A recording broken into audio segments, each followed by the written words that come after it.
आपण पाहत आहोत SN न्यूज मराठी। लाईक करा, शेअर करा, सबस्क्राइब करा व रहा आमच्या सोबत अपडेट। स्वर्गीय आबासाहेबांनी 50-60 वर्ष या तालुक्याचा आणि राजकीय आणि सामाजिक जीवन इथल्या तालुक्यातल्या गोरगरीब जनतेला सेवा देत असताना सन्माननीय दीपक आबा असतील, सन्माननीय आठवले ग्रुप असेल, यांनी या अगोदरही सेवा दिलेली आहे। भविष्यात सुद्धा हा विचार टिकवण्यासाठी, शिवशाहू फुले आंबेडकरांचा विचार टिकवण्यासाठी सांगोला तालुका विकास आघाडीची निर्मिती झाली आणि त्या माध्यमातून आम्ही निवडणुकीला सामोरे गेलो।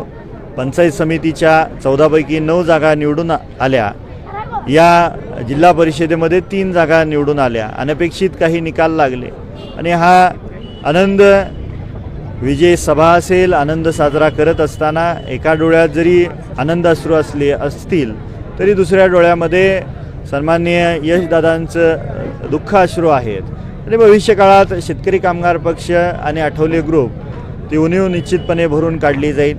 आपल्या माध्यमातून या तालुक्यातल्या जनतेला आम्ही आव्हान करतो की जो विश्वास आमच्या या सांगोला तालुका विकास आघाडी आणि आठवले गटावरती टाकला, तो भविष्य काळामध्ये 5 वर्ष पंचायत समितीच्या माध्यमातून सेवा देत असताना शेतकरी कामगार कष्टकरी वंचित बहुजन वर्ग आणि त्याचबरोबर महिलांची सुरक्षितता असेल आणि महिलांचे प्रश्न असतील ते चांगल्या पद्धतीने सोडवले जातील।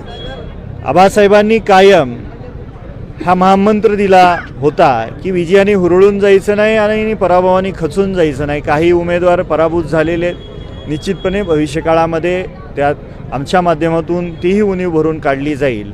आणि आपल्या माध्यमातून या तालुक्यातल्या सांगोला तालुका विकास आघाडीच्या तरुणांना माझं आव्हान असेल की निवडणूक झालेली आहे। ज्या पद्धतीनं 50-60 वर्ष आबासाहेबांनी आणि 25-30 वर्ष आबासाहेबांसोबत सन्मानित दीपक आबांनी राजकारण आणि समाजकारण केलं, निवडणुका संपल्यानंतर हे सगळं विसरून जायचं आणि भविष्यकाळाचा एक यशाचा किरण आपल्याला मिळाल्यानंतर भविष्यकाळामध्ये जनतेची सेवा करत असताना माणुसकी जपणं खूप गरजेचं आहे। जी स्वर्गीय आबासाहेबांनी जपली, सन्माननीय दीपक आबांनी जपली, इथून पुढच्या काळात माझ्यावर असेल, आठवले ग्रुपचे नेते मंडळी असतील, दीपक आबा ग्रुपचे सर्व पदाधिकारी असतील, यांच्यावरती आहे।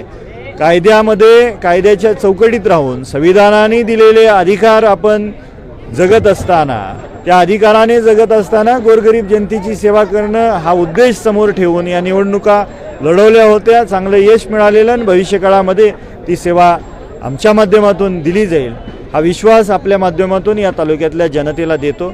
आपण सर्वजण मोठ्या पत्रकार मंडळी मोठ्या संख्येने या ठिकाणी उपस्थित राहिल्याबद्दल तुमचंही मनापासून अंतःकरणपूर्वक आभार मानतो आणि थांबतो। झालं की चला।